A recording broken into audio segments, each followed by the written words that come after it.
So hey guys, welcome to another Warframe video, and today I want to take a look at a weapon that has been requested quite a lot recently.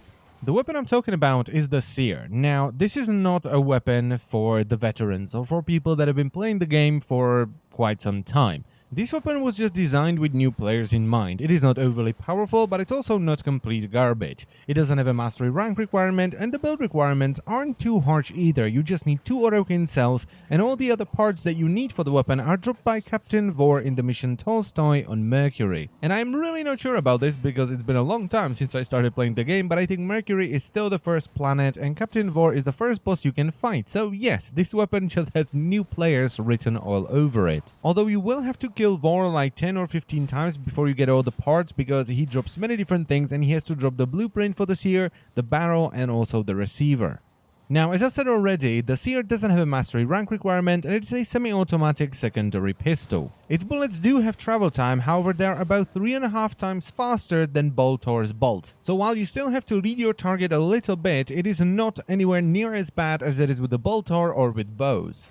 It does 84 damage with every shot, and it is split equally between all 3 damage types, so it's 28 impact, 28 puncture, and 28 slash. It's also one of the few weapons that has 0% critical chance, so it just cannot crit under any circumstances. And the status chance is 10%, which is, in my opinion, not quite enough for a status build. Now, the Seer does have quite a few issues. First of all, the accuracy. At low to mid-range, it's fine. You're gonna hit headshots fairly regularly if you can aim, but if you're not aiming down sights, the accuracy at long ranges is pretty bad. The fire rate of only 2 rounds every second is extremely low, especially for a semi-automatic pistol, and it only has 8 rounds in a magazine, and it has a reload time of 2.8 seconds, and that is something that, if not compensated for with reload mods, will make you want to kill yourself after about 5 missions. And of course, it can only run a raw damage build because the status chance isn't high enough, and it cannot crit under any circumstances, which is pretty bad because even low critical chance is better than no critical chance. Now, the Seer also has superior zoom capacity to any other pistol that's in the game, so it's basically a sniper pistol. This is a pretty good way of hitting those headshots at sort of medium-ish ranges, but at long ranges the travel time of the bullet is gonna screw you over. And I know this sounds a little bit weird for a sniper pistol, just don't shoot dudes at long ranges, but it's just because the weapon is old, and back in the day we didn't have these big tile sets. I mean, bloody hell, this weapon was released with update 9. That was, let me check the wiki. There we go, July 2013. This weapon has been in the game for over 3 years now. So what I'm trying to say here is that for indoor tile sets, the zoom is pretty good, but for outdoor tile sets like we have on Berehinia, it's not that great.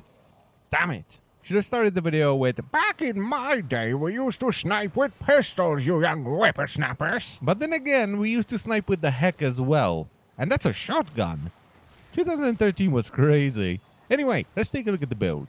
Now, even though I said this is a weapon that's aimed at new players, I'm using a 5-4 build because I was interested to see what this weapon can do, and I've added 3 Vs and 2 dashes. The mods I'm using are Hornet Strike for more damage, Lethal Torrent for fire rate and multi-shot, Barrel Diffusion for multi-shot, and Anemic Agility for a lot of fire rate. Now, Gunslinger is okay for fire rate, but for me personally it was not quite enough, so I'm using Anemic Agility instead. And that's simply because I have a certain speed at which I like to fire semi-automatic pistols, and with Gunslinger it was not quite there. With Anemic Agility it's fine though. Then I'm using Quick Draw to help with the ridiculously long reload time, and it's still at 1.9 seconds even with Quick Draw, which is still pretty bad, but it's way better than 2.8, which was just soul-crushingly slow.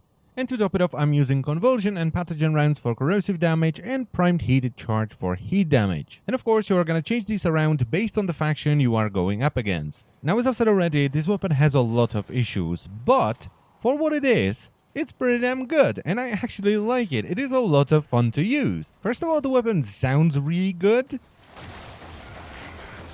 The sound kind of reminds me of Bolto, it's just a little bit more muffled, it doesn't have as much oomph as the Bolto. It does have the right amount of kick if you're not zoomed in, because if you're zoomed in so much, it will shake your screen around like crazy. And for whatever reason, every now and then when you hit an enemy, they will fly away like you have blast damage on the weapon. And I don't think it's necessary to say that it is very amusing to watch. So as I said in the beginning, this is not a weapon for the veterans or people that have been playing the game for a while, because you have access to weapons like Lex Prime, which is just an easier to use and stronger version of this weapon. But for new players that are just starting their journey through the solar map and are still going up against level 20 enemies at most, this weapon is awesome. And even against the higher level enemies, I mean, in this footage I'm playing the mission Oxomoko.